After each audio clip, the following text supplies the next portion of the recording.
Hello everyone, I'm Joshua. And I'm Abe. I'm Jay. And I'm Josh too.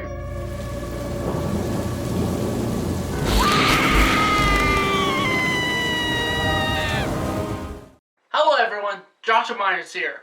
And today I am going to be reviewing the long-awaited sequel to Stanley Kubrick's The Shining, Dr. Sleep, from 2019. You sure you want to do this?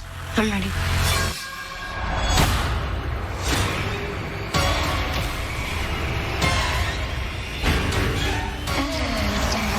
Stephen King's Dr. Sleep. Rated R. November 8th. Dr. Sleep stars Ewan McGregor, Rebecca Ferguson, Carl Lumbly, and is directed by Mike Flanagan. The plot of Dr. Sleep is that, scared by trauma he endured as a child, Dan Torrance, portrayed by Ewan McGregor, has fought to find peace.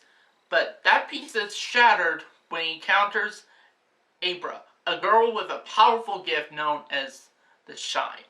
And now it's up to Dan to basically protect Abra from a kind of cult of kind of gypsy-like vampires that feast on people, basically feast the shine from within people. Now, before I get started in my positives and negatives with this movie,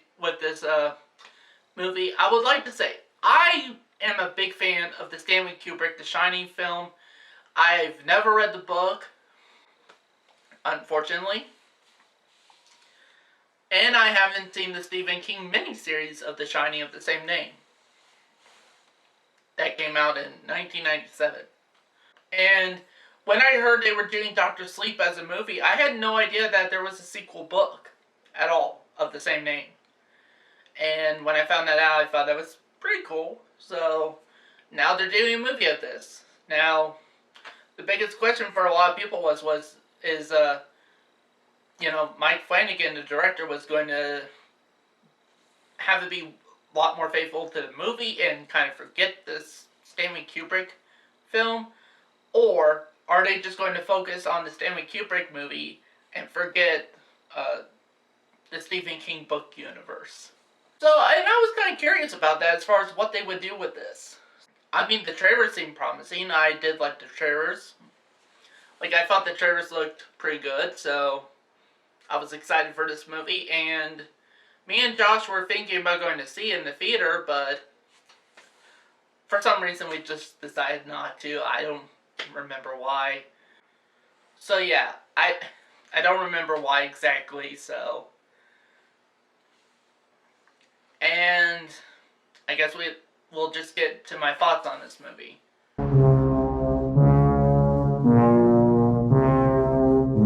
Now, I admire the fact that it didn't do anything, basically, they could have very well easily done a Shining sequel and, just basically done the first film all over again, maybe with some new characters, or, having adult Danny Torrance, they could have done that and had it be a kind of repeat of the first film. They didn't do that, thankfully, and the stuff they did that was different, I really did dug, actually. I like a lot of the ideas as presented. There's some ideas, it's for example, Dan Torrance is, at some point, is working, Danny at some point is working as a janitor at a hospital and that, or, whatever it is, and he basically, ends up getting the nickname of Dr. Sleep because he basically started, and even though he's not a practitioner or a practice, medical doctor or anything like that, he kind of decides to help, during that time, helps the, elderly kind of help to, when they are about to die, kind of calm themselves and everything like that, kind of reassure it's going to be fine and everything like that while using his shine and that. And there's some, and especially with people, basically, you're doing that for people who have the shine too.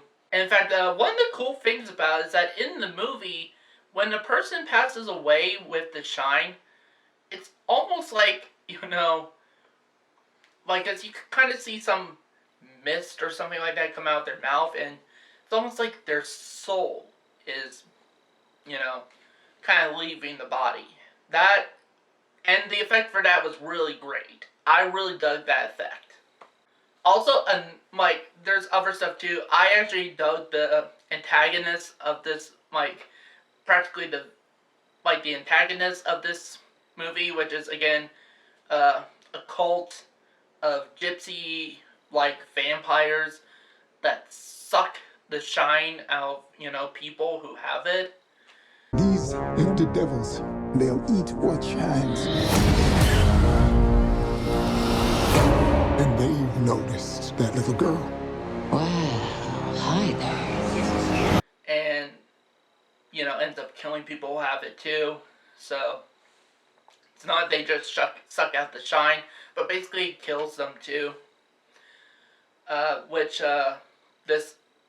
They tried to make this vampire cult kind of human. They're not just one-shot villains or nothing like that. They do try to give a sense of humanity, or what's left with them, And the leader of said cult is run by Rebecca Ferguson's character called Rose the Hat. And she gives a great performance in the movie, actually. Yes, you run, dear. And then I will find you, and you will scream for years. Also, speaking of performances, a lot of the actors in this do a really good job. Rebecca Ferguson, Ewan McGregor. In fact, I think this is the first Ewan McGregor movie I've seen outside of the Star Wars prequels. So, and he was good in this. I actually did bought him as, a young, basically I did bought him as that, child we saw in The Shining, all grown up now. I really bought that. Also, We never wanted to see snow again. So we lived in Florida. Tiny place, but it was comfortable and we were happy. We were grieving. We were traumatized, but there was happiness too. the actress who plays Abra, the girl who he's trying to protect and everything, I thought she did a really good job. And here's the thing, when you're potentially playing child actors in movies, especially horror films, you're kind of taking a gamble as far as whether or not they would actually turn out a good performance. There's only been some cases in horror that's like that. Like, for example, Danielle Harris in Halloween 4 and 5 as Jamie Lee Lloyd. She was really good in those movies. And, of course, she ended up becoming a really good actress as an adult. So, yeah, and whoever they got for Abra in this movie, she's a really good young actress, actually. Get out of my head! Get out! Also, another thing I liked is the cinematography in that. The cinematography is really good. It tries to match the look of Kubrick's film, but at the same time giving it whoever's in charge their own, style to it. It's not just 100% a copy, of the Kubrick movie as far as cinematography and that goes. There's some nods in that with the cinematography, but that's it. Also, the direction from Mike Flanagan, which is my first film that I've seen of his, actually, he did a great job as far as directing and that goes. In fact, I heard he did a series that's on Netflix called The Haunting of Hill House, which I heard that was good. I've never seen that show, but after watching this, I gotta check it out now. Because I really dug what Mike Flanagan did with this so far. Also, there are some fan service moments here, but it normally starts at the beginning, and then there's a lot, it just packs fan service at the end for the climax, and it serves the purpose of the story. It's not just fan service because they could do that. It serves the purposes of the story, at the end, because at the end of the movie they end up going back to the Overlook Hotel, which is now run down. It's, abandoned and everything. And they do a lot of, like, try to recreate shots, like how the shots look in that from the original Kubrick film. And they did it really, like I was impressed by it. I was really impressed by it. You know, also the music of this is pretty good too, actually. Not as good as Kubrick's original film as far as music goes, but honestly pretty good. And they do end up recomposing some of the music from the, you know, original movie. Even the main theme, you know, like this theme here. In fact, it's on a track on the soundtrack called The Overlook, is, you know, where they play the original theme, which is here.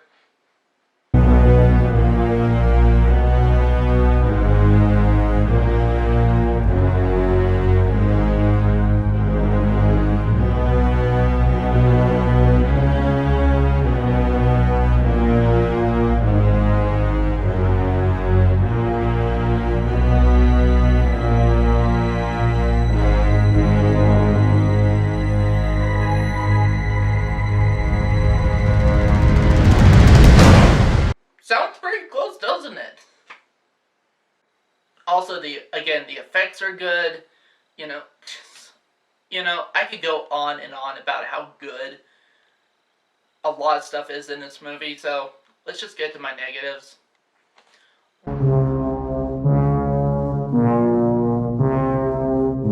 I can't really think of any. The only thing I could necessarily think of is that this movie isn't as, like, it's still not as good as the original Kubrick movie.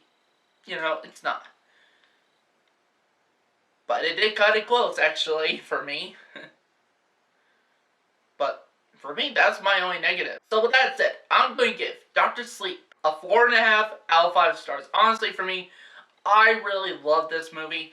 I don't love it as much as the Stanley Kubrick film, but honestly, you know, if you were to tell me, like, basically if you were to ask me what would be a, you know, worthy sequel to Kubrick film, this would be right on the money, actually. In fact, I gotta give praise to Mike Flanagan here. He did an awesome job and everything like that. I was really impressed. Like, honestly, this is actually one of the better horror films of 2019. It's, you know, definitely, you know, one of the better Stephen King movie adaptations. It was a lot better than It Chapter 2, in my opinion, that came out the same year. Like, for me, if you had to tell me which one I would rather watch, I would rather watch Dr. Sleep over It Chapter 2.